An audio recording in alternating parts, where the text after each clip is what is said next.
Hello, welcome to the channel. I alluded to the ideas around electrolytes in my last video, but I thought I'd go into more detail and depth in this one.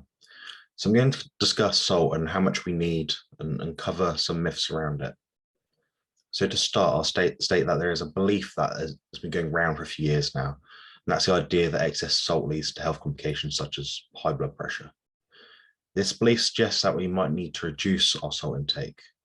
I'd say that these are just old wives' tales without evidence. I actually believe this can be a very dangerous practice. Many people with a health-conscious mind will often chase the dragon, and I've used this phrase in videos before, but basically I'm alluding to the fact that many of us may think that if less is good, then none is better, or vice versa. It's a funny world we live in where we chase the extreme ends of viewpoints. So what's the truth around the salt topic? Is there a limit? Does it cause elevated blood pressure? We know that the more salt we ingest, the more water we crave. I mean, have you ever had a heavily salted meal and felt the need to chug loads of water after? There seems to be a clear link here. But what do we also know about having a high fluid content in our veins? It increases blood pressure. What else do we know? Our urine output is significantly higher as a result of taking in more water. This explains that our biological system is incredibly well adapted to suit our sodium intake. If salt was such a big issue, why would our body have such a clearly defined and well-managed mechanism to clear the excess salt? It's well known in the scientific literature that fructose and other forms of sugar can directly elevate blood pressure. Many experts in the field actually believe it is the cause of hypertension. I want to note that there are no cause and effect studies which have proven that sodium intake directly impacts blood pressure.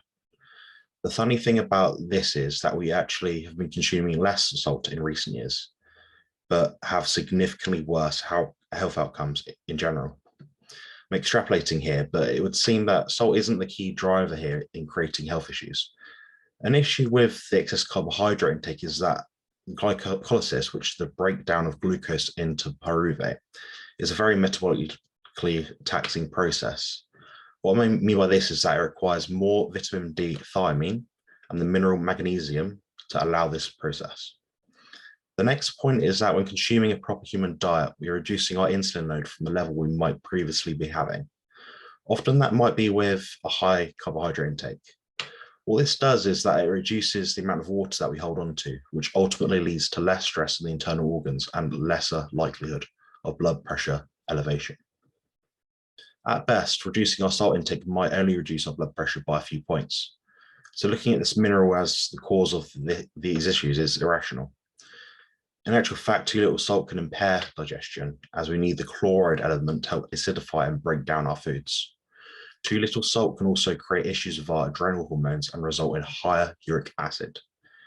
The uric acid can actually eventually lead to problems such as gout. It's a common thing nowadays people are suffering with.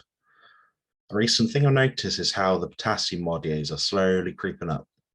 The thing here is that the authorities are clinging on for dear life, hoping that this will help us combat the fact that we have less naturally occurring minerals in our food. This is due to ultra processing and cooking the life out of everything we eat. We've all had singe steaks, admittedly. In regards to the sugar component of a diet, we know that consuming more carbohydrates will by default result in a higher need for sodium in that diet. It seems to be that those following carnivorous or even ketogenic diet will require less salt in their diet, as they aren't needing it to store carbohydrates as glycogen. Now take note that I said less salt in these dietary protocols, not necessarily none. Our salt requirement is determined ultimately by activities, genetics, environment, and the amount of carbohydrates we consume. More dietary glucose will require more sodium to store it, which will then require more insulin at a dysregulated amount to store the glucose in our body. It's clear here that having an excess of carbohydrate in the diet makes us rely heavily on our body's homeostatic mechanisms. That's the fallback. Our bodies are clever, yes, but we are forcing it into a corner with our dietary transgressions against our proper human diet.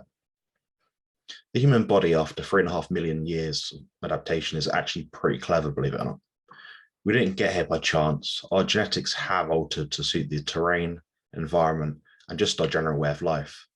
We have receptors in our body that recognize what we're ingesting, then send a signal to the brain to say, look, we need more salt or we need less salt, stop salting your food, So how much salt do we need? Hopefully what I just mentioned provides a straightforward answer. Basically, it just depends. Listen to your body and the signals you get from the sense of taste.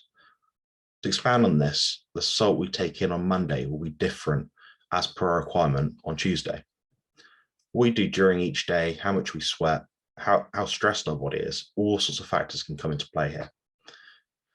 To clarify, imagine you are sweating whilst doing an intense workout. You're losing both sodium and water through perspiration, along with other minerals.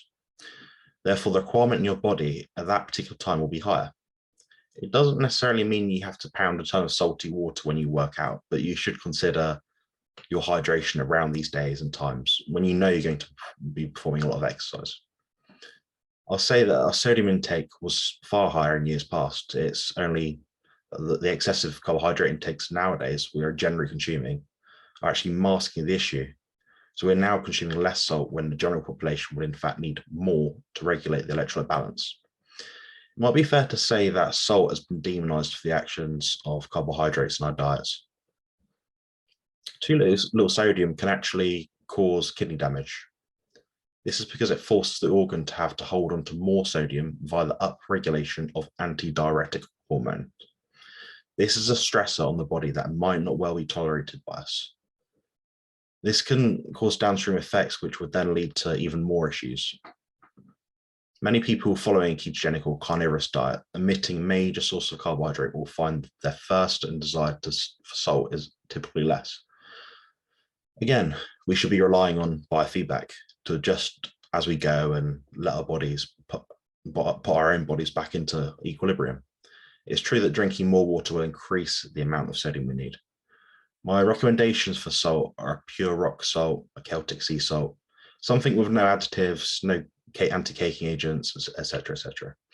Well analyzed, correctly mined salt is produced by Redmond Real Salt from the US, and there's others in different continents depending on where in the world you are. This isn't medical advice, to seek help from your healthcare professional, but have an experiment. Try reducing your carbohydrate intake. If you're on a standard Western diet, by half for a couple of weeks. Measure your blood pressure if you have the ability, and you'll notice that if it was already high, it'll begin to lower. If you're going to do this, be cautious if you're on blood pressure medication. It might be that you need to reduce the amount you take, but consult with your doctor. Just to touch on the electrolyte powders and supplements of that nature, some people do see a benefit from incorporating those and taurine when adjusting to a species-specific diet. The taurine especially will be useful as it can help regulate digestion, electrolyte balance, and a number of other things. I reckon it's more so to people who aren't consuming at least a pound of meat per day.